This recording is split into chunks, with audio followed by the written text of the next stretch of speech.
First of all my name is Himanshu Mallick and welcome back to our channel. তো আশা করি তোমরা সবাই ভালো আছো, সুস্থ আছো এবং তোমরা তোমাদের ডব্লিউবিজেইর প্রিপারেশনটা খুব ভালো করে নিচ্ছ, যাতে 2025 সালে দাঁড়িয়ে তোমরা তোমাদের একটা ভালো কলেজ চুজ করতে পারো, যেটা ডব্লিউবিজেই র্যাঙ্কের থ্রু। তো সেটার জন্য তোমাদেরকে প্রচুর পরিশ্রম করতে হচ্ছে। তো অবশ্যই তোমরা যা পরিশ্রম করছো অবশ্যই সেটা বিফলে যাবে না। তো সেটার জন্য আজকে তোমাদের জন্য কিছু একটা ছোট্ট জিনিস নিয়ে আসলাম, যেটা তোমাদের জানা অত্যন্ত জরুরি। কারণ যেটা না জানলে তোমরা তোমাদের পড়ার প্রতি ইন্টারেস্টটা আরও বাড়াতে পারবে না এই কটা দিনে। কারণ এই কটা দিনে তোমরা যদি তোমাদের পড়ার ইন্টারেস্টটা খুব বাড়িয়ে দাও, তাহলে একটা ভালো র্যাঙ্ক ইজিলি করতে পারবে এবং তার সাথে সাথে একটা ভালো কলেজ পাবে। তো সেটার জন্য আজকের এই মেন টপিক হচ্ছে আমাদের যে কোশ্চেন পেপার। তো ডব্লিউবিজেইর 2025-এর কোশ্চেন পেপার কেমন হতে চলেছে, তো সেটার একটা প্রেডিকশান আমি তোমাদের সাথে করছি, বা এটাই তুমি ধরে রাখতে পারো তোমার 99% এটা অ্যাপ্রুভ হবেই। তো সেটাই আজকে তোমাদের সামনে ডিসকাস করব। তো আজকের ভিডিওটা সেটাই মূল কারণ। তো দেখো, তোমাদের কোশ্চেন পেপার আমি যদি 3টে বছর আমি যদি তোমাকে ব্যাকডেটে নিয়ে যাই, 2টো বছর 2023, 24 এবং রিসেন্ট 25, এই যেখানে পরীক্ষা দিচ্ছ। তো 23-এর কোশ্চেন একবার তোমরা একটু দেওয়ার ফলে দেখে নেবে, 24-এ কোশ্চেন দেখবে, তখন তোমরা ইজিলি আইডেন্টিফাই করতে পারবে যে কতটা ডিফারেন্স। তো ডিফারেন্সটা কোথায়? ডিফারেন্সটা হচ্ছে তোমাদের কোশ্চেন প্যাটার্ন। কোশ্চেন প্যাটার্নটা তুমি যদি একটু ভালো করে লক্ষ্য করে দেখবে, 2023-এর কোশ্চেনের প্যাটার্ন এবং 24-এর কোশ্চেন প্যাটার্ন যদি আমি ধরি, তো আমরা 3টে ভাগে ভাগ করি, ইজি, মডারেট এবং হার্ড।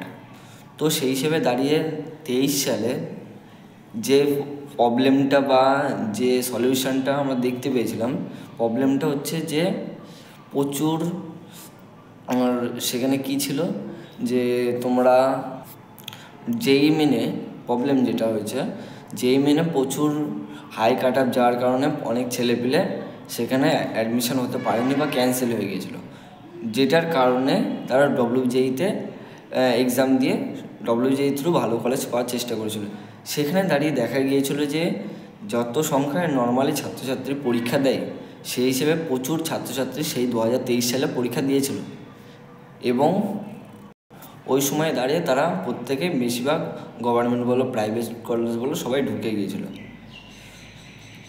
2024-এ দেখা গিয়েছে যে ড্রপারের সংখ্যা কিছুটা কম, বাট পরীক্ষার্থী হাই আছে, সেই হিসেবে দাঁড়িয়ে কোশ্চেন প্যাটার্নটা চেঞ্জ হয়েছিল। তো দেখো, আমি যদি 23-এর কোশ্চেনটা বলি, তো দেখা গিয়েছিল আমি একদম ইজি লেভেল বা ইজি লেভেলে কোশ্চেনটা হয়েছিল, যেটা অনেকের কাছে মনে হবে যে এটা কোশ্চেনটা হার্ড বা ইজি মডারেট হতে পারে, সেটা যার যার উপরে ডিপেন্ড করবে। তো তুলনামূলকভাবে 2023-এর কোশ্চেনটা সহজ হয়েছিল।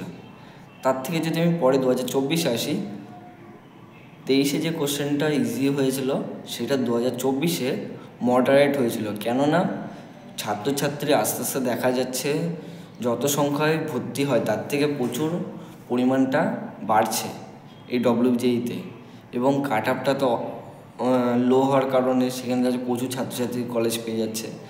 তো এটা একটা বড় সমস্যা দেখাই দিল যে 2024 সালে সেই সময় দাঁড়িয়েও কোশ্চেনটা প্রচুর সহজ বলবো না, মডারেট লেভেলে হয়েছিল।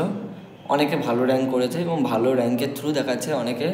যেসব কলেজগুলোতে দেখা গেছে যে 2023 সালে দাঁড়িয়ে 12,000 থেকে 15,000 পর্যন্ত এতটা হাই কাট আপ গিয়েছে এই কলেজের জন্য, একটা ডিপার্টমেন্ট পেতে গেলে বেস্ট ডিপার্টমেন্ট 12 থেকে 15-র মধ্যে, সেইটা 2024 সালে যখন আসলো সেটা দেখা যাচ্ছে 5 থেকে 6 বা 6-7 এই হাজারের মধ্যে র্যাঙ্ক করলে, 6-7 হাজারের র্যাঙ্ক করলে তখন পাচ্ছে। তাহলে দেখো, যেখানে 12,000 র্যাঙ্ক ছিল সেখান থেকে কমে এসে 6 থেকে 7,000 র্যাঙ্ক হলো।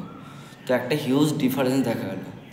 তো এটার বেসিসে, কারণ এবছর পরীক্ষার্থী প্রচুর বেড়েছে, যতটা জানা গেল পরীক্ষার ফর্ম ফিল আপ দেখা গিয়েছে অনেকটাই হিউজ এসছে। তো সেই হিসেবে দেখো, তো আমি তোমাদের একটা জিনিস বলে দিই, তোমাদের এবছর কোশ্চেন মডারেটের থেকে একটু ডিফারেন্স হবে, একটু চেঞ্জ হবে, যেটা একটু হার্ড লেভেলের দিকে যেতে পারে। কেননা কারণ প্রচুর ছাত্রছাত্রী যখন পরীক্ষা দেবে, যখন ভালো র্যাঙ্ক হলে সবাই গভর্নমেন্ট কলেজে অ্যাপ্লাই করবে, বাট কলেজের সিট তো লিমিটেড, যে একটা কারণ প্রত্যেকটা কলেজ যখন সম্মতি দেয় তারপর WBJEE পরীক্ষার জন্য ফর্ম ফিল আপ ছাড়ে। তো প্রত্যেকটা কলেজ নিজস্ব সিট ম্যাট্রিক্স দিয়ে দেয় যে আমার এত আমি নেব এই WBJEE থ্রু, সেই হিসাবে কাট আপ তৈরি করা হয়।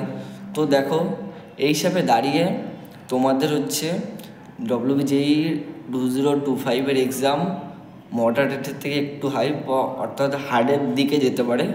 তো সেই হিসেবে দেখো অনেকের কাছে অনেক মন্তব্য আসবে, দাদা তুমি এটা কী করে বলতে পারছো যে হার্ড হবে, সহজ হতে পারে।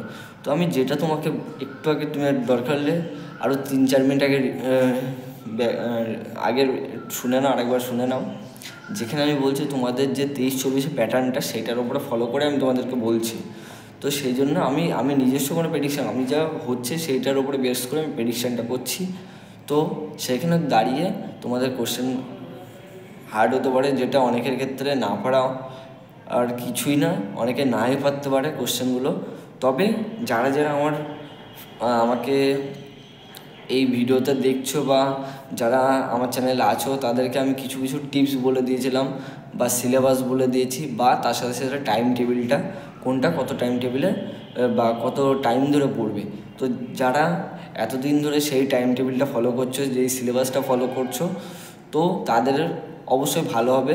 আর যারা যারা অন্য চ্যানেল থেকে বা বিভিন্ন চ্যানেল আছে যেখানে বিভিন্ন স্যাররা পড়াচ্ছেন, তো তাদের কাছ থেকে টাইম টেবিল বা তারা যেভাবে পড়াচ্ছেন সেগুলো ফলো করছে, তো অবশ্যই তারাও ভালো র্যাঙ্ক করবে। তো যারা ভালোভাবে পড়াকে এফোর্ট দেবে তারা অবশ্যই ভালো র্যাঙ্ক করবে। এটা খাতা কলমেই বলে যে যারা ভালো এফোর্ট দেবে পড়ার প্রতি তারা ভালো র্যাঙ্ক করতে বাধ্য। তো এটার জন্য যারা ভালো র্যাঙ্ক করবে অবশ্যই একটা ভালো কলেজ পাবে গভর্নমেন্টে, বাট তাদেরকে প্রচুর খাটতে হবে ভালো গভর্নমেন্ট কলেজ পেতে গেলে। আর যাদবপুরের কথা আমি বাদ দিয়ে দিলাম, যাদবপুর পেতে গেলে তাকে মিনিমাম 170-80 মধ্যে র্যাঙ্ক করতে হবে, 170-80 নাম্বার পেতে হবে আউট অফ 200 মধ্যে। তো তাহলে সে ইজিলি ভালো ডিপার্টমেন্ট সহ যাদবপুর পেতে পারে। তো আজকে তোমাদের এই কোশ্চেনের হার্ড লেভেলটা আমি জানিয়ে দিলাম। তুমি যদি চাও যে তোমার একটা কমেন্ট যেটা ভিডিওতে নেই, সেই কমেন্টটা তুমি করো। যদি ভিডিওটা না থেকে থাকে আমি অবশ্যই সেই ভিডিওটা তোমাদেরকে বানিয়ে দেবো। আর যদি থেকে থাকে অবশ্যই ভিডিও লিঙ্কটা আমি তখন ডিসক্রিপশানে বা তোমার কমেন্ট বক্সে আমি ডিসক্রিপশানে দিয়ে দেবো, তুমি দেখে নেবে। তো জলদি তোমরা কমেন্টগুলো করো, এবং যদি মনে হয় যে না আমার এটা দরকার দাদা, এটা একটু ভালো করে আরেকটা নতুন ভিডিও বানাও, তাহলে অবশ্যই আমি বানিয়ে দেবো। তো তোমাদের পরীক্ষায় এরপরে আমি যদি ভিডিও বানাই, তো তোমাদের পরীক্ষায় কীভাবে তোমরা ভালো র্যাঙ্ক করবে সেটার উপরে বেস করে আমি ভিডিও বানাতে পারি, তবে তোমাদের কমেন্টের উপরে বেস করে আমি ভিডিওটা বানাবো।